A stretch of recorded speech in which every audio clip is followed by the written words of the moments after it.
Yeah, okay, so now we know that there are so many ways to make money with Web3. Um,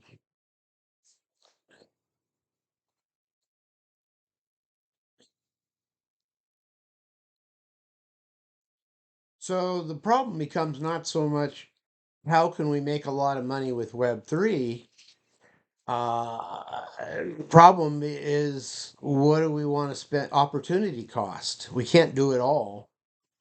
Which areas do we want to work on? What business models do we want to work on first or currently?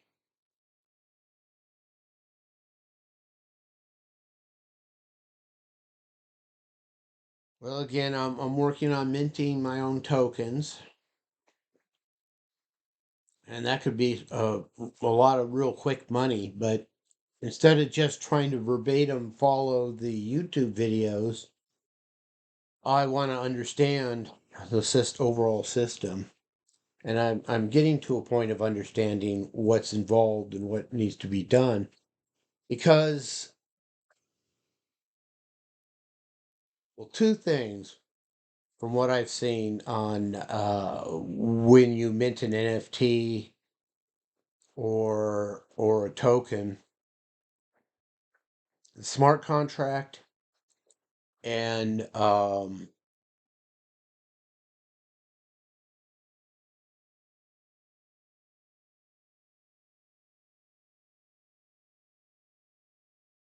well, the smart contract and the well, a website. That's what I was thinking. They're still Web 2.0 savvy that they expect you to point to a website.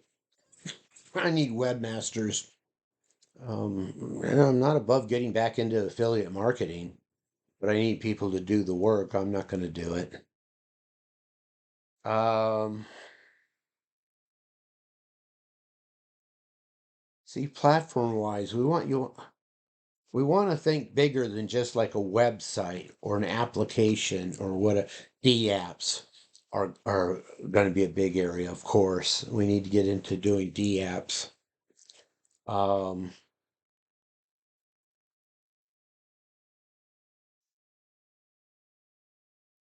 God, has it already been that long? 10 years? I'm thinking 2014 was the year of the app. So they come up with these marketing buzzwords that grab, and it's like they're not really talking about anything new. They've just named it differently, and people want something now a go-go, want something fashionable. So anyhow, so we need those two things at least, and yeah, I want to understand what I need to have. Um, yeah, we can smoke and mirrors. We can do the smoke and mirrors like everybody else, but the difference is we intend to make them real. So I've mentioned this in other videos. Yeah, we'll throw up a website for that minting, that minting series or that minting collection. It's used a lot. But once we can, we're going to shift that website into the decentralized, I don't want to say cloud,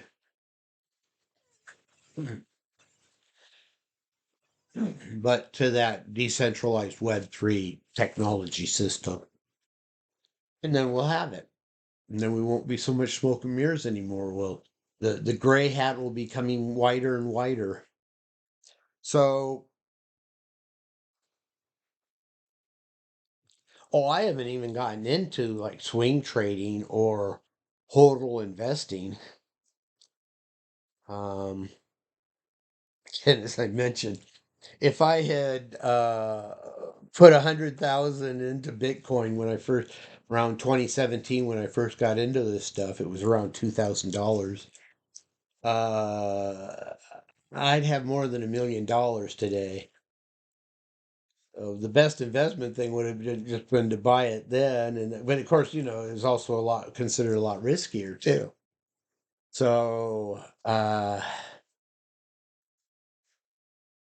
yeah. So I instead I've been working with altcoins and such, which have incredible.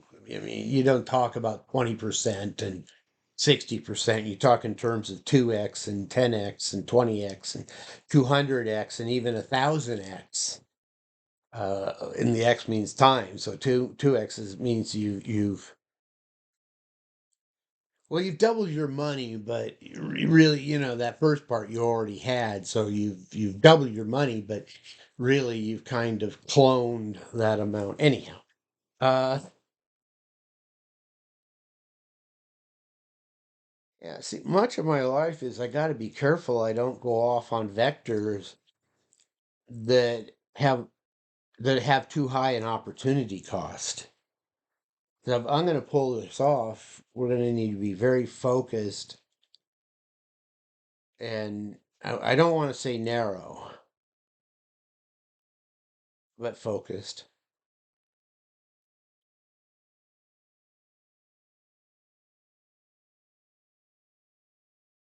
So with the smart contracts, because I've tried making NFTs on OpenSea, but I think that might have been the one that claimed that it was going to charge me $150 in Ethereum to complete the process. At that point, I go, yikes, no way. I believe in keeping it as cheap as possible until proof of concept and cash flow.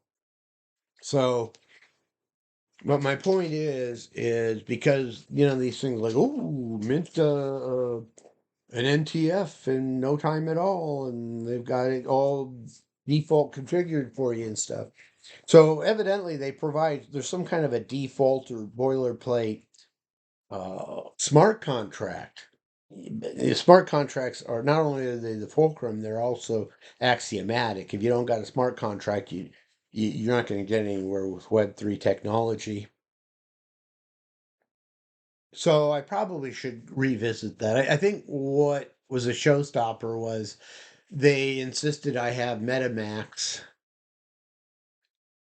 and I tried installing it, and I don't know, it was very weird because it claimed to have installed successfully, but when I went and tried to use it, it didn't seem to be there.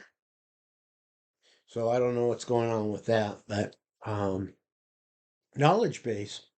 When I was a systems engineer doing Microsoft technology stuff, we used to have a thing called TechNet. Well, I think it's still there. It's on the internet or whatever. But TechNet was a knowledge base having articles and such, bugs and bug fixes, and so you're one of the early things you do in trying to troubleshoot or problem solve is see what well you'd see what's in TechNet, see if Microsoft already knows about it and has something to say about it, or at least acknowledges it.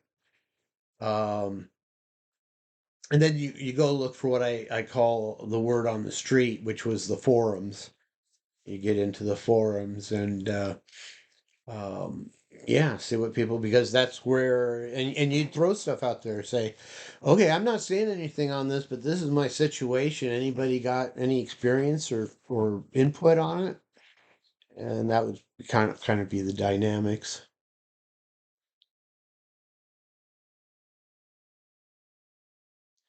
So knowledge server, I'm very big on developing a knowledge server. We'll be a knowledge based organization. We'll be just constantly soaking in knowledge. And to do that, we'd be integrated with humans that can, guess I wrote that down. I have an idea because I have myriad ideas.